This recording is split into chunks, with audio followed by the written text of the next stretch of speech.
या देवी सर्वभूतेषु शान्तिरूपेण संस्थिता नमस्तस्यै नमस्तस्यै नमस्तस्यै नमो नमः। प्रेम से बोलिए दुर्गा मैया की जय, वैष्णो देवी की जय, विंध्यवासिनी माता की जय। श्री दुर्गा सप्तशती पाठ अष्टम अध्याय रक्त बीज वध।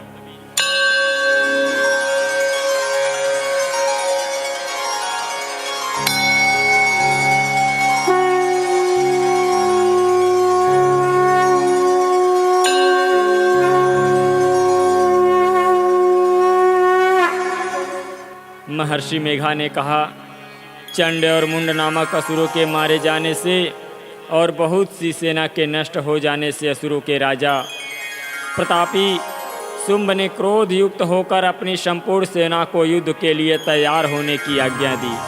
उसने कहा, अब उदायुध नामक 86 असुर सेनापति अपनी सेनाओं के साथ युद्ध के लिए जाएं और कंबू नामक 84 सेनापति भी युद्ध के लिए जाएं और कोटि वीर नामक 50 सेनापति और धौम्रकुल नाम के 100 सेनापति प्रस्थान करें।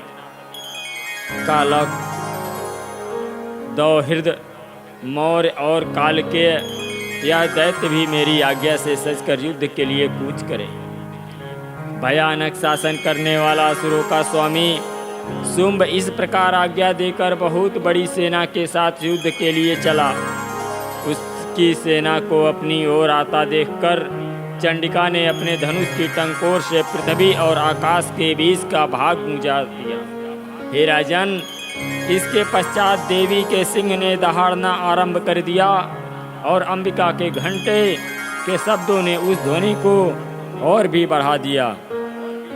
धनुष की टंकोर, शेर की दहाड़ और घंटे के शब्द से पृथ्वी और आकाश के बीच का भाग गूंज उठा और इसके साथ ही देवी ने अपने मुख को और भी भयानक बना लिया। ऐसे भयंकर शब्द को सुनकर राक्षसी सेना ने देवी तथा सिंह को चारों ओर से घेर लिया। हे राजन, उस समय दैत्यों के नाश के लिए और देवताओं के हित के लिए ब्रह्मा, शिव, कार्तिकेय, विष्णु तथा इंद्र आदि देवों की शक्तियां जो अत्यंत पराक्रम और बल से संपन्न थी, उनके शरीर से निकलकर उसी रूप में चंडिका देवी के पास गई। जिस देवता का जैसा रूप था, जैसे आभूषण थे और जैसा के वाहन था, वैसा ही रूप, आभूषण और वाहन लेकर उन देवताओं की शक्तियां दैत्यों से युद्ध करने के लिए आई। हंस युक्त विमान में बैठकर और रुद्राक्ष की माला तथा कमंडल धारण करके ब्रह्मा जी की शक्ति आई। वृषभ पर सवार होकर हाथ में त्रिशूल लेकर महानाग का कंकड़ पहनकर और चंद्र रेखा से भूषित होकर भगवान शंकर की शक्ति महेश्वरी आई और मोर पर आरूढ़ होकर हाथ में शक्ति लिए दैत्यों से युद्ध करने के लिए कार्तिकेय जी की शक्ति उन्हीं का रूप धारण करके आई। भगवान विष्णु की शक्ति गरुड़ पर सवार होकर शंख, चक्र, सारगदा, धनुष तथा खंग हाथ के लिए हुए आई। श्री हरि की शक्ति वाराही वाराह का शरीर धारण करके आई और नृसिंह के समान शरीर धारण करके उनकी शक्ति नारसिंह भी आई। उसकी गर्दन के झटकों से आकाश के तारे टूट पड़ते थे और इसी प्रकार देवराज इंद्र की शक्ति इंद्र भी ऐरावत के ऊपर सवार होकर आई। पश्चात इन देव शक्तियों से घिरे हुए भगवान शंकर ने चंडिका से कहा, मेरी प्रसन्नता के लिए तुम शीघ्र ही इन असुरों को मारो। इसके पश्चात देवी के शरीर में से अत्यंत उग्र रूप वाली और सैकड़ों गिदड़ियों के समान आवाज करने वाली चंडिका शक्ति प्रकट हुई। उस अपराजिता देवी ने धूमिल जटा वाले भगवान श्री शंकर जी से कहा, हे प्रभु, आप मेरी ओर से दूत बनकर शुंभ और निशुंभ के पास जाइए और उन अत्यंत गर्वीले दैत्यों से कहिए तथा उनके अतिरिक्त और भी जो दैत्य वहाँ युद्ध के लिए उपस्थित हों उनसे भी कहिए, जो तुम्हें अपने जीवित रहने की इच्छा हो तो त्रिलोकी का राज्य इंद्र को दे दें। देवताओं को उनका यज्ञ भाग मिलना आरंभ हो जाए और तुम पाताल को लौट जाओ। किंतु यदि बल के गर्व से तुम्हारी लड़ने की इच्छा हो तो फिर आ जाओ, तुम्हारे मान से मेरी योगिनियाँ तृप्त होंगी। क्योंकि उस देवी ने भगवान शंकर को दूत के कार्य में नियुक्त किया था, इसलिए वह संसार में शिवदूती के नाम से विख्यात हुई।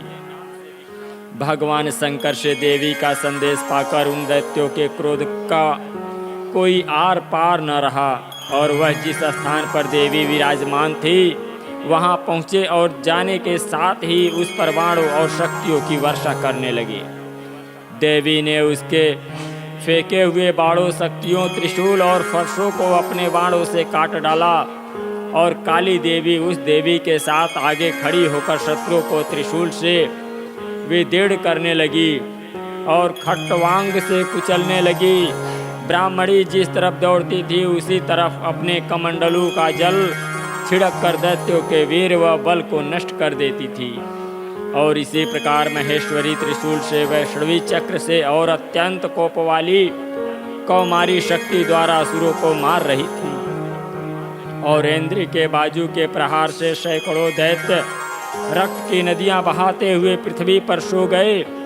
वाराही ने कितने ही राक्षसों को अपनी थूथन द्वारा मृत्यु के घाट उतार दिया।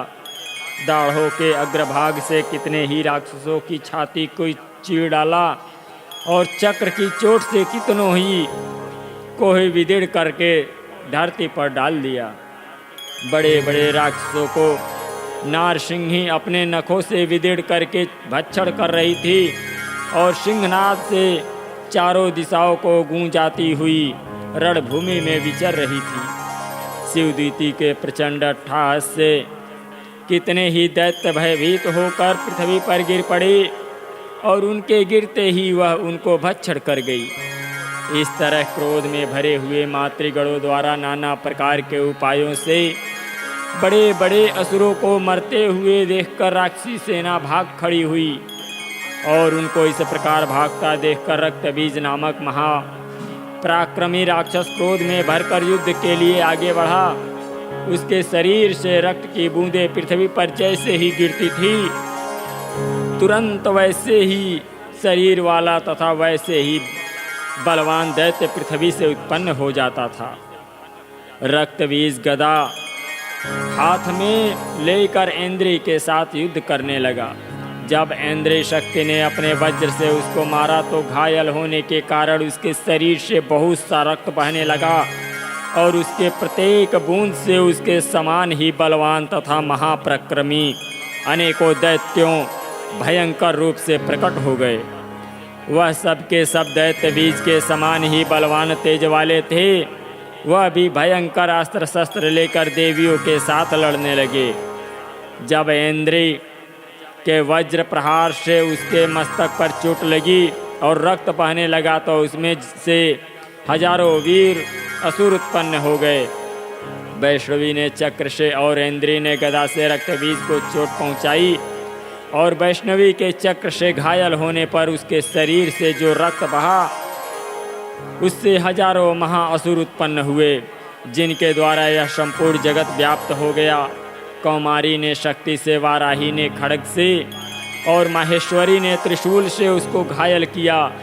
इस प्रकार क्रोध में भरकर उस महादैत्य ने सब मातृ शक्तियों पर पृथक पृथक गदा से प्रहार किया और माताओं ने शक्ति तथा शूल इत्यादि से उसको जो बार बार घायल किया।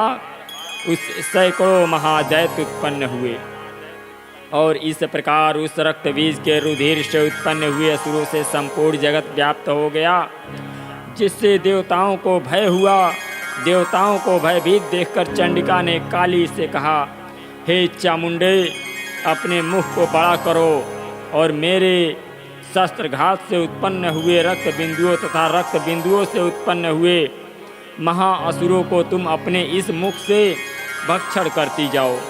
इस प्रकार रक्त बिंदुओं से उत्पन्न हुए महादैत्यों को भक्षण करती हुई तुम रणभूमि में विचरो।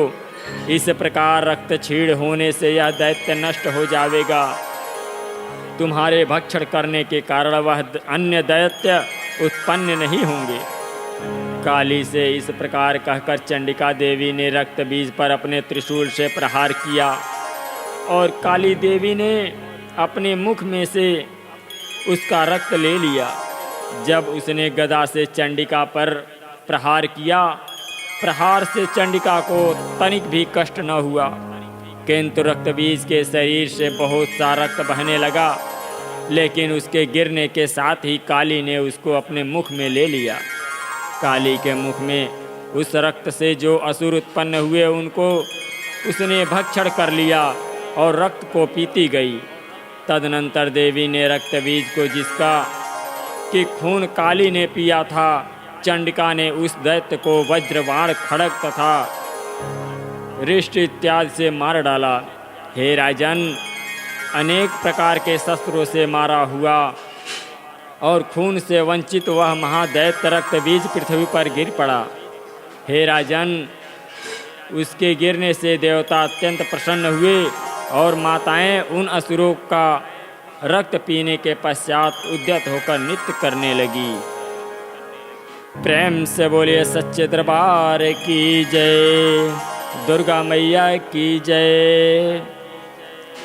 हे माँ वैष्णो देवी, आपको कोटि कोटि प्रणाम। हे माँ जगत जननी, जो भी भक्त आपकी आराधना करता है, आपकी पूजा पाठ करता है, कृपा करके आप उनको सुख शांति प्रदान करें। जो भी जीव जंतु इस पृथ्वी पर और मनुष्य, सबको आप शांति प्रदान कीजिए। प्रेम से बोलिए सच्चे दरबार की जय, दुर्गा मैया की जय।